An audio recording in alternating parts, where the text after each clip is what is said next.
ओम शांति। बाबा good morning. आज बाबा के 19 सितंबर 2020 के महावाक्य हैं। बाबा ने सार में कहा, मीठे बच्चे, सत्य पंडा आया है तुम्हें सच्ची सच्ची यात्रा सिखलाने। तुम्हारी यात्रा में मुख्य है पवित्रता। याद करो और पवित्र बनो। बाबा ने प्रश्न पूछा, तुम मैसेंजर व पैगंबर के बच्चों को किस एक बात के सिवाय और किसी भी बात में आर्ग्यू नहीं करनी है। तो बाबा ने उत्तर में कहा, तुम मैसेंजर के बच्चे सबको यही मैसेज दो कि अपने को आत्मा समझो और बाप को याद करो, तो इस योग अग्नि से तुम्हारे विक्रम विनाश होंगे। यही ओना रखो, बाकी और बातों में जाने से कोई फायदा नहीं है। तुम्हें सिर्फ सभी को बाप का परिचय देना है जिससे वो आस्तिक बने। जब रचता बाप को समझ लेंगे तो रचना को समझना सहज हो जाएगा।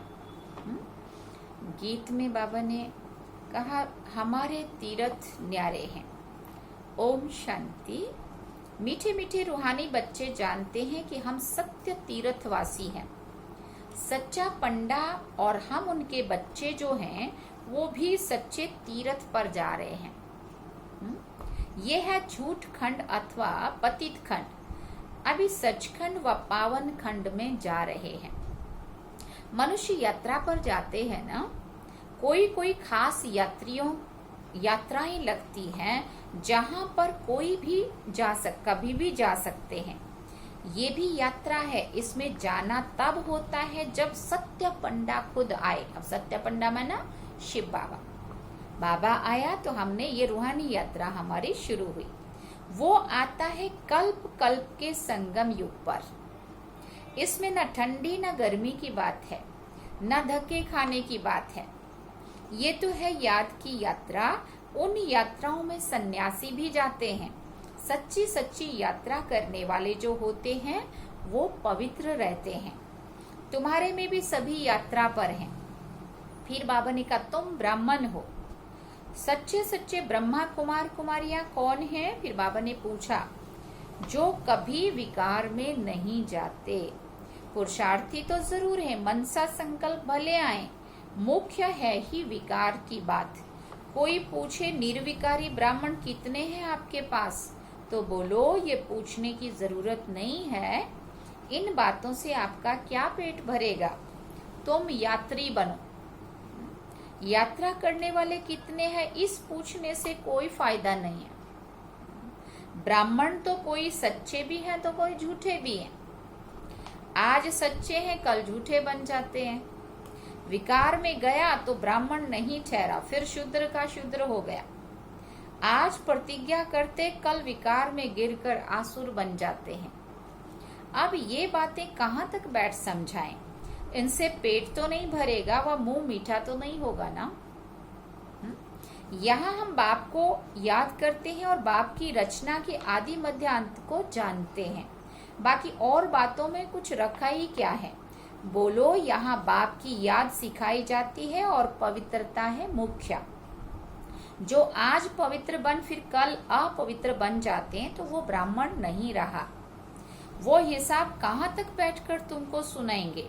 ऐसे तो बहुत गिरते होंगे माया के तूफानों में, इसलिए ब्राह्मणों की माला नहीं बन सकती है। हम तो पैगंबर के बच्चे पैगाम सुनाते हैं, मैसेंजर के बच्चे मैसेज देते हैं। अपने को आत्मा समझ और बाप को याद करो, तो इस योग अग्नि से तुम्हारे विक्रम विनाश होंगे। ये होना रखो। बाकी प्रश्न तो ढेर के ढेर मनुष्य पूछते रहेंगे, सिवाय एक बात के और कोई बातों में जाने से कोई फायदा ही नहीं है। यहाँ तो ये जानने का है कि नास्तिक से आस्तिक, निधन से धन के कैसे बने, जो धनी से वर्षा पाए, ये पूछो। बाकी तो सब पुरुषार्थी है। विकार की बात में ही बहुत फेल होते हैं। बहुत दिनों के बाद स्त्री को देखते हैं तो बात मत पूछो। कोई को शराब की आदत होती है, तीर्थों पर जाएंगे तो शराब अथवा बीड़ी की जिनको आदत होगी वो उसके बिगड़ रह नहीं सकेंगे। छिपाकर भी पीते हैं। कर ही क्या सकते हैं, बहुत हैं जो सच नहीं बोलते हैं, छिपाते रहते हैं। बाबा बच्चों को युक्तियां बतलाते हैं कि कैसे युक्ति से जवाब देना चाहिए। एक बाप का ही परिचय देना है जिससे मनुष्य आस्तिक बने। पहले जब तक बाप को नहीं जाना है तब तक कोई प्रश्न ही पूछना ही फालतू है। ऐसे बहुत आते हैं, समझते कुछ भी नहीं है, सिर्फ सुनते रहते हैं, फायदा तो कुछ भी नहीं है।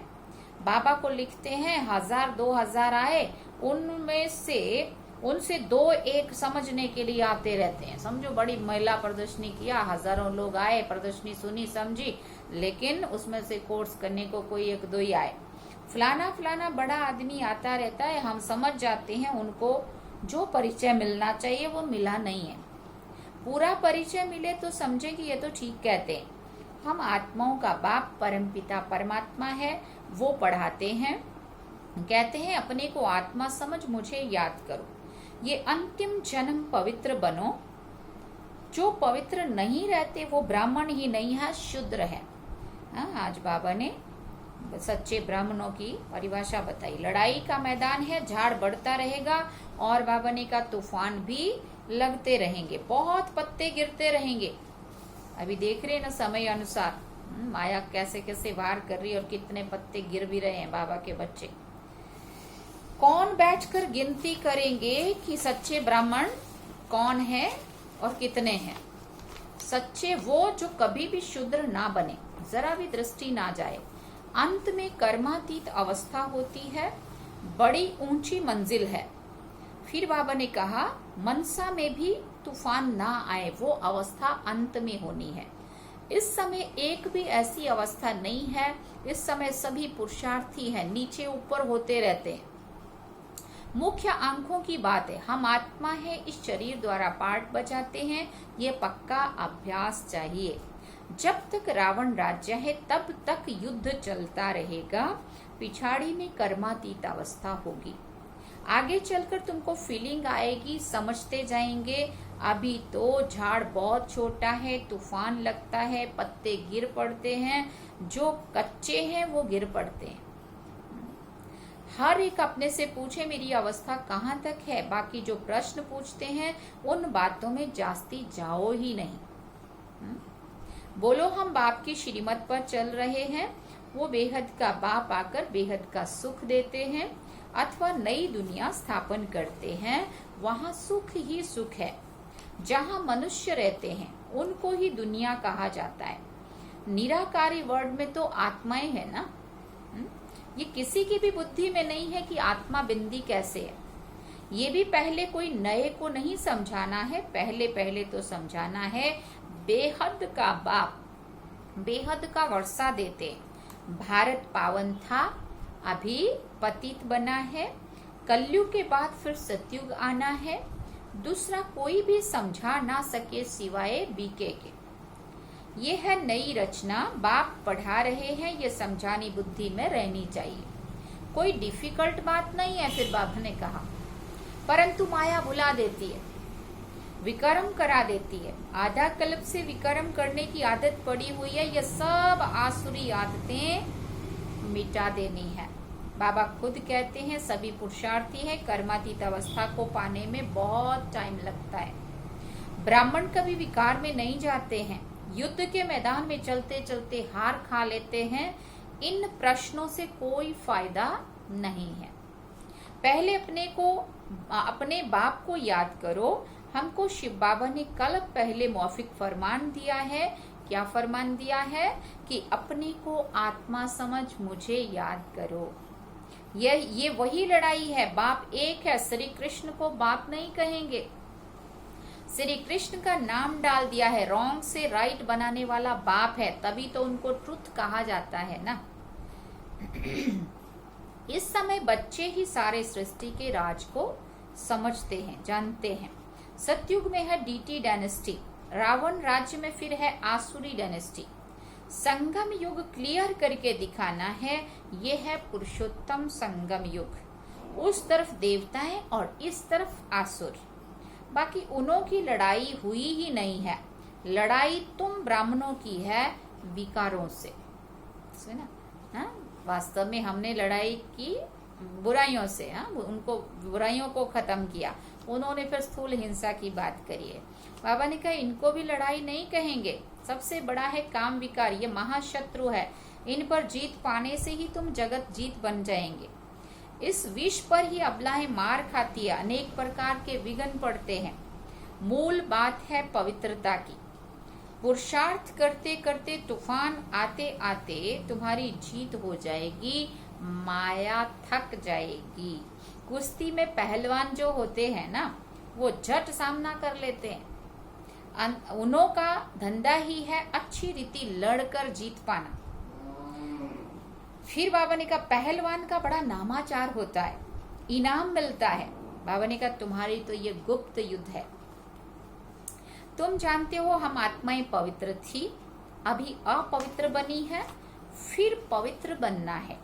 यही मैसेज सबको देना है। और कोई भी प्रश्न पूछे तो तुमको इन बातों में नहीं जाना है। तुम्हारा है ही रूहानी धंधा। हम आत्माओं से बाबा ने ज्ञान भरा था, हम आत्माओं में बाबा ने ज्ञान भरा था, बाद में प्रारब्ध पाई, ज्ञान खत्म हो गया। अभी बाबा ने हम बच्चों में ये ज्ञान भरा, ज्ञान से हमने अपने आप को पावन बनाया, जिसका परिणाम वहां पे प्रारब्ध क्या मिली, सत्युगी देवताई पद। और फिर बाबा ने कहा फिर ज्ञान खत्म हो गया, अब फिर से बाबा ज्ञान भर रहे हैं। बाकी नशे में रहो, बोलो बाप का मैसेज देते हैं कि बाप को याद करो तो कल्याण होगा। तुम्हारा धंधा ही ये रूहानी है। पहली पहली बात कि बाप को जानो। बाप ही ज्ञान का सागर है, वो कोई पुस्तक थोड़ी सुनाते हैं। वो लोग जो डॉक्टर ऑफ फिलॉसफी आदि बनते हैं वो किताब पढ़ते हैं, भगवान तो नॉलेजफुल है। उनको सृष्टि के आदि मध्य अंत की नॉलेज है। वो कुछ पढ़ा है क्या? बाबा पूछते हैं बाबा कुछ पढ़ा है क्या? पढ़ के थोड़ी पढ़ा रहे हैं। वो तो वेदों शास्त्रों आदि को जानते हैं। बाप कहते हैं मेरा पार्ट है तुमको नॉलेज समझाने का। ज्ञान और भक्ति का कॉन्ट्रास्ट और कोई भी बता नहीं सकते। ये है ज्ञान की पढ़ाई। भक्ति को ज्ञान नहीं कहा जाता। सर्व का सद्गति दाता एक ही बाप है। वर्ल्ड की हिस्ट्री जरूर रिपीट होगी। पुरानी दुनिया के बाद फिर नई दुनिया जरूर आनी है। तुम बच्चे जानते हो बाबा हमको फिर से पढ़ाते हैं। बाप कहते हैं मुझे याद करो, जोर सारा इस पर है। बाबा जानते हैं बहुत अच्छे अच्छे नामी ग्रामी बच्चे इस याद की यात्रा में बहुत कमजोर हैं। और जो नामी ग्रामी नहीं है, बांधेलियां हैं, गरीब हैं, वो याद की यात्रा में बहुत रहते हैं। हर एक अपने दिल से पूछे मैं बाप को कितना समय याद करता हूँ। बाबा कहते हैं बच्चे जितना हो सके तुम मुझे याद करो। अंदर में बहुत हर्षित रहो। भगवान पढ़ाते हैं तो कितनी खुशी होनी चाहिए। बाबा कहते हैं तुम पवित्र आत्मा थे, फिर शरीर धारण कर पार्ट बजाते बजाते पतित बने हो। अब फिर पवित्र बनना है, फिर वही दैवी पार्ट बजाना है। फिर बाबा ने कहा तुम दैवी धर्म के हो ना, तुमने ही 84 का चक्र लगाया है। अब सूर्यवंशी, बाबा ने कहा सभी सूर्यवंशी भी 84 जन्म थोड़ी लेते हैं, पीछे आते रहते हैं। अब सतयुग में भी 8 जन्म है, 8 जन्मों में सारे ही तो शुरू में नहीं आएंगे ना। सूर्यवंशी तो 8वां जन्म, 7वां जन्म, बीच में 6ठा जन्म में भी आएंगे, वो भी सूर्यवंशी कहलाएंगे। बाबा कहते हैं सभी सूर्यवंशी भी 84 जन्म थोड़ी लेते हैं, पीछे आते रहते हैं। नहीं तो फट से सभी आ जाएं। सवेरे उठकर बुद्धि से कोई काम ले तो समझ सकते हैं। बच्चों को ही विचार सागर मंथन करना है, शिव बाबा तो नहीं करते हैं। वो तो कहते हैं ड्रामानुसार जो कुछ सुनाता हूँ ऐसे ही समझो, कल पहले मौफिक जो समझाया था वही समझाया। उनको कोई पढ़ना नहीं पड़ता, याद नहीं रखना पड़ता। और नेचुरली जो ज्ञान का सागर है, जो लहर उठी वो बच्चों के सामने सुनाते हैं। मंथन तुम बच्चे करते हो, तुमको ही समझाना है, ज्ञान देना है। ये ब्रह्मा भी मंथन करते हैं। बीके को मंथन करना है शिव बाबा को नहीं, मूल बात कोई से भी जास्ती टॉक नहीं करना है। बाबा कहते आर्ग्यू शास्त्रवादी आपस में बहुत करते हैं, तुमको वाद विवाद नहीं करना, आर्ग्यू नहीं करना है किसी से भी, तुमको सिर्फ पैगाम देना है। पहले सिर्फ मुख्य बात, एक बात समझाओ और फिर लिखाओ। पहले पहले ये सबक रखो कि ये कौन पढ़ाते हैं, सो लिखो।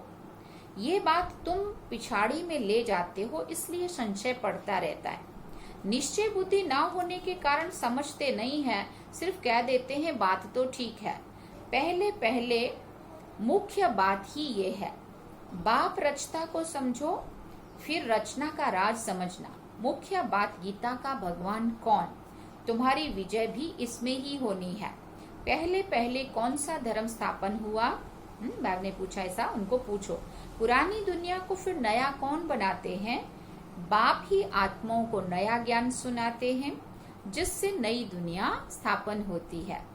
तुमको बाप और रचना की पहचान मिलती है। पहले पहले तो अलिफ पर पक्का कराओ, फिर तो बेबादशाही है ही। बाप से ही वर्षा मिलता है, बाप को जाना और वर्षे का हकदार बना। बच्चा जन्म लेता है, माँ बाप को देखा और बस पक्का हो जाएगा। माँ बाप के सिवाय कोई के पास जाएगा भी नहीं, क्योंकि माँ से दूध मिलता है। ये भी ज्ञान का दूध मिलता है, माता पिता है ना, ये बड़ी महीन बातें हैं, जल्दी कोई समझ ना सके। अच्छा, मीठे मीठे सिकिल दे बच्चों प्रति माता पिता बाप दादा का याद प्यार और गुड मॉर्निंग। रूहानी बाप की रूहानी बच्चों को नमस्ते। हम रूहानी बच्चों की रूहानी माता पिता बाप दादा को दिलवा जान सिकवा प्रेम से याद प्यार, गुड मॉर्निंग, नमस्ते, थैंक्स बाबा जी। धारणा के लिए मुख्य सार है, पहला पॉइंट, सच्चा सच्चा पवित्र ब्राह्मण बनना है। ये बाबा ने आज अंडरलाइन कराया है। कभी भी शूद्र बनने का मनसा में भी ख्याल ना आए, जरा भी दृष्टि ना जाए, ऐसी अवस्था बनानी है। दूसरा पॉइंट, बाप जो पढ़ा रहे हैं वो समझानी बुद्धि में रखनी है। जो विक्रम करने की आसुरी आदतें पड़ी हुई है उन्हें मिटाना है। पुरुषार्थ करते करते संपूर्ण पवित्रता की ऊंची मंजिल को प्राप्त करना है। वरदान में बाबा ने कहा, प्रवृत्ति में रहते परवृत्ति में रहने वाले निरंतर योगी भव। निरंतर योगी बनने का सहज साधन है प्रवृत्ति में रहते परवृत्ति में रहना। परवृत्ति अर्थात आत्मिक रूप। जो आत्मिक रूप में स्थित रहता है, जो आत्मिक स्वरूप में स्थित रहता है, वो सदा न्यारा और बाप का प्यारा बन जाता है। कुछ भी करेगा लेकिन ये महसूस होगा जैसे काम नहीं किया है लेकिन खेल किया है।